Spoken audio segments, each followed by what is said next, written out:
All right, so UFC Vegas 86 has came and went.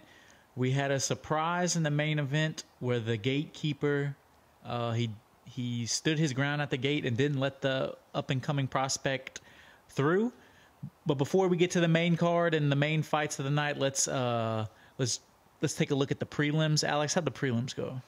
It was another solid fight week in the Apex. We had 14 fights all night. It's not bad for an Apex card. No, it was no cancellations. I think they were almost like not thinking they were going to get one, but just, they booked it over just thinking that they had a bunch of Vegas fights in a couple weeks in a row. So if anything had to carry over or cancel out, it could.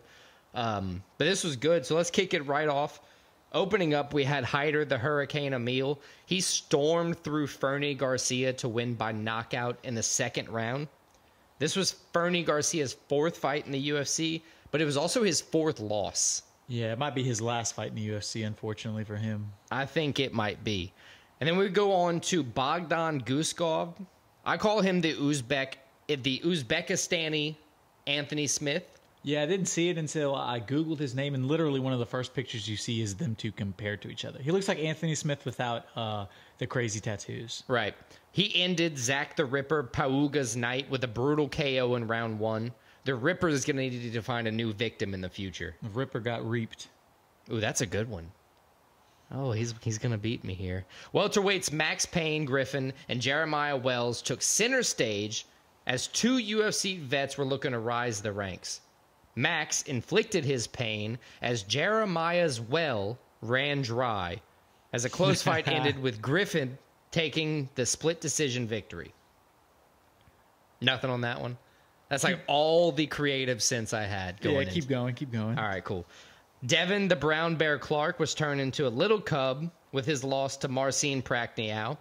Prachnio walked down Clark, slashing him and utilizing his power to win by unanimous decision. Much like a Reaper. There you go. The lone woman's fight of the night featured Loma Lookboonmee. My apologies if I get that one wrong. Most certainly did. Most certainly. She took an advantage in her defeating. She really held the pace against Bruna, the Special One Silva. After 3 rounds of cautious striking, Loma won by unanimous decision, 29-28 on all the 3 judges' scorecards. Not so special anymore. Following up that snooze fest, we move on to Bolaji, the Zulu Warrior Oki. Got nothing to say on that nickname. Nope, nothing here. Against Timothy Twilight Timmy Cuamba. I got nothing on that one either. Twilight Timmy's kind of, nah. It's just not that impressive of a nickname, especially when you get beat. The Zulu Warrior Twilight, good night. Dictated the pace and threw heavy power to earn the split decision victory over Timmy Cuamba. Moving on to the headliner of the prelims, Trevin the Problem Giles took on Carlos Carloa Prates. Prates was debuting in the UFC and showed Trevin Giles that he actually was not the problem, scoring the KO victory in the second round of the contest, earning himself a $50K performance bonus on the night. And that should pretty much wrap up all the prelims. Let's jump into the main card. So let's jump main card, and we're going to start main event. Maybe the biggest surprise of the night, in my opinion, it was Joe Pyfer losing by unanimous decision to the Joker Hermansson. Pyfer, everybody thought, me included, he's the rising star. He's about to establish himself as a contender in the division, like a championship contender with this win. And instead, Hermansson, Joker, he's a gatekeeper, as I said before. That's what he's quote-unquote known as. Yeah. Well, he stood his ground, and he proved that there's levels to this, and he's still probably on that upper echelon in the division, and that Pyfer still has I don't think this eliminates him from being like a title contender in the future, but he still has a little bit to go to get there. Yeah, it definitely showed Become more well-rounded. That Hermansson was on a different level. Well-rounded is a great way to say it. Pyfer did have moments in the fight. He showed some Especially power. Early. I think he won the first round, possibly the second round. Heavy aggression. I think the difference here was this was Pyfer's longest fight in his career, number 1. So then you take that into Hermansson. And there's a big jump up in competition for him, too. Right. You take that to Hermansson, who's got some experience there. Fought a lot of top guys. Knows what it takes to go 15 or 5 rounds, I should say. 25 minutes. I think this is a big one. Big one for Hermansson as well. Not only just being not wanting to be seen as the gatekeeper or kind of the stepping stone for a guy to get into the top 15. He also defended 6 takedown attempts well against Pyfer. He showed exactly why he deserves to be in the top 15 in the middleweights. So I agree. With that, who's next? Well, he called out Nasruddin Imavov. I think that's the fight that makes sense. Everybody ahead of him, a lot of the other ranked guys have fights already, or they, stuff's going on. I think that's the fight to make. Right. Imavov. So that's one. The other I got Chris Curtis just because his fight, I can't remember. It's either coming up like in the next week or two, so it's kind of the same timeline for recovery, or he just fought a couple weeks ago. That's what it was. So the timeline for recovery is similar. Because it's between Imavov, Chris Curtis, and now Hermansson. Some kind of fight between them. My third option would be if Chris Curtis and Imavov get lined up, you pair Hermansson versus Dolidze, who just lost to Imavov because Hermansson's lost to Imavov or Dolidze in the past. So a rematch, chance to redeem that. Redeem that kind of two almost different. Imavov beat Dolidze, so it's a different trajectory right now. I think that would be any one of those three, but I personally would love to see his call out Nasruddin Imavov as the next fight. So let's move to the co-main now, and this is probably the most exciting finish of the night. Dan 50K Ige lived up to the name, knocked out Andre Fili first round, and it was an impressive knockout. Yeah, just under 3 minutes. He walked in.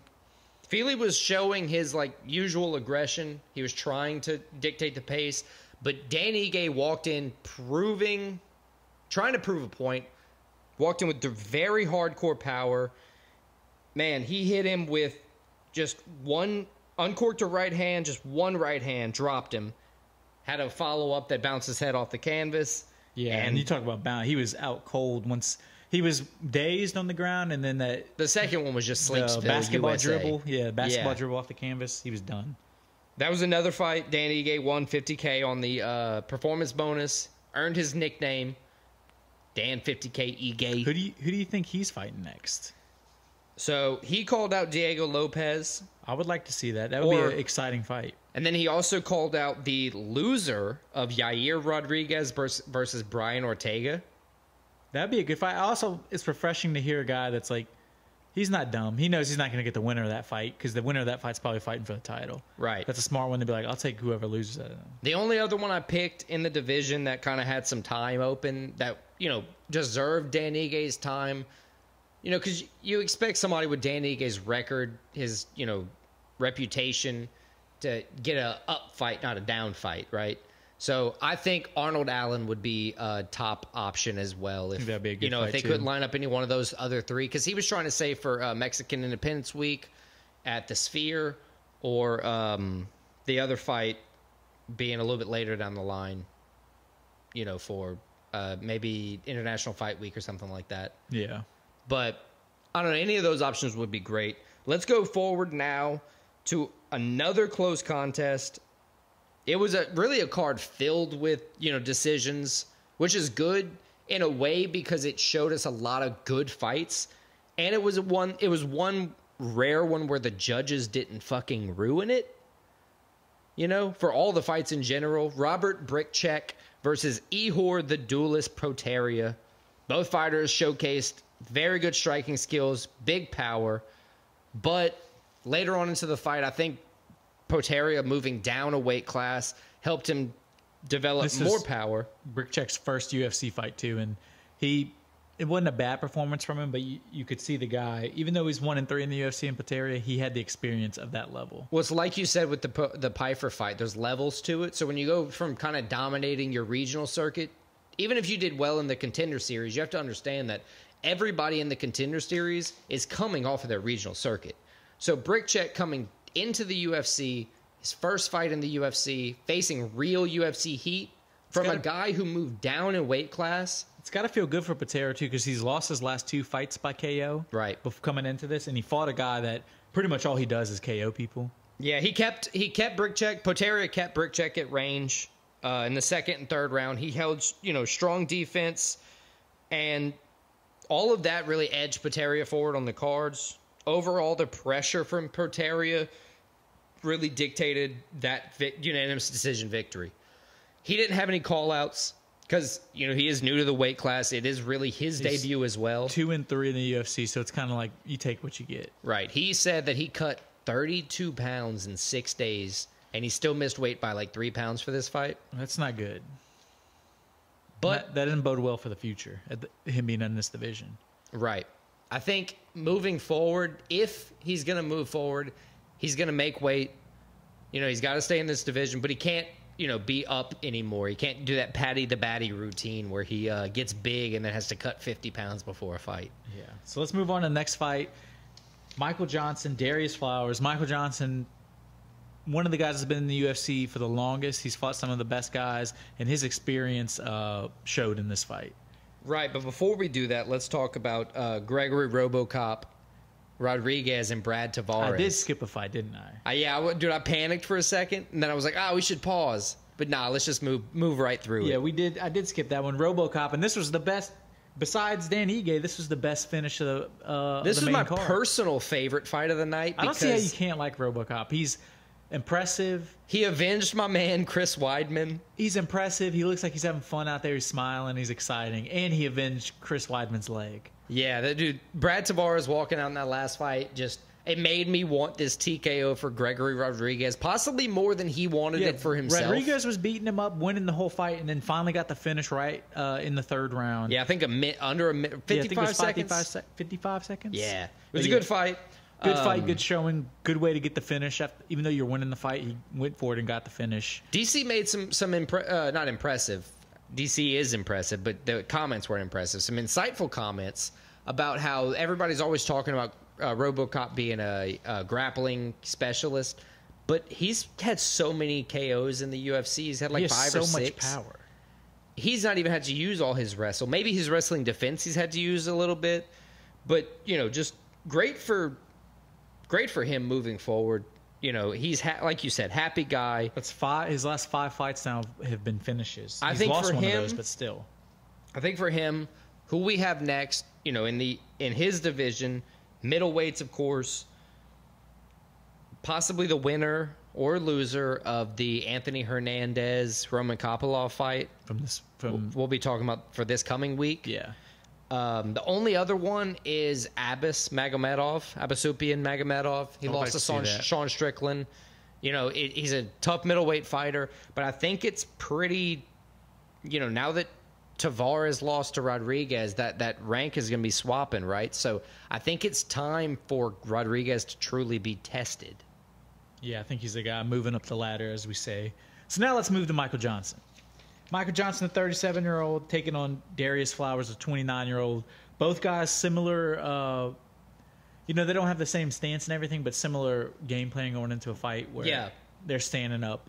Definitely similar game plan coming into a fight, so right way to say it, because I'll be honest with you, I should have watched film like I normally do. I decided to be cocky and say that Michael Johnson was old and kind of washed, and Darrius Flowers having a similar style, or at least what I would say was a similar style prior to the fight. Michael Johnson won every round in this fight. Absolutely. Darrius Flowers with the karate style, that's a hard fight to win. That is a hard fight to win, having a style like that. It was a good showing from Johnson, too. He's fighting a guy that, knocked guys out. He got knocked out in his last fight, lost 6 out of his last 8. So it was a very good performance and good win. He showed he still has it. You can't just throw anybody out there and they're going to beat him. Right. He rendered the style of Flowers useless. He had good defense. He picked his pace.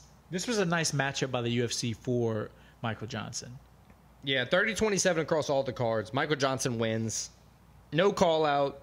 Yeah, I think he's a guy. He's just trying to fight. Anybody. Yeah, he's just trying to fight. He knows he probably doesn't have a legitimate shot at the title. So he's just trying to fight. Right.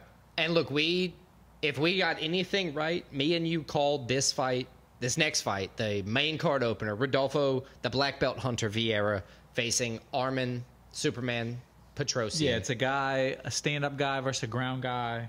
And we called it. I'm happy when we do something like this to say that the especially how we did it. We said that if the hands are somewhat equal, Vieira's going to win because he's the ground. And typically when you have a ground guy versus a strong ground guy, very strong ground guy, versus. I mean, your nickname is the Black Belt Hunter, and he lives on that. You know, Petrosyan is a black belt, not in jiu-jitsu, but it's in like kickboxing or something like that. You know, so good for him. Claimed another one for the record. Once again, no call out, but that's now 6 out of his 7 fights in the UFC for Vieira have ended in submissions. And he's good won record. 5 of those. And he's got hands, dude. He's got hands. That's what makes him so dangerous. He can stand with you, and then God forbid you get to the ground with him. I think Vieira is going to be a good threat at middleweight.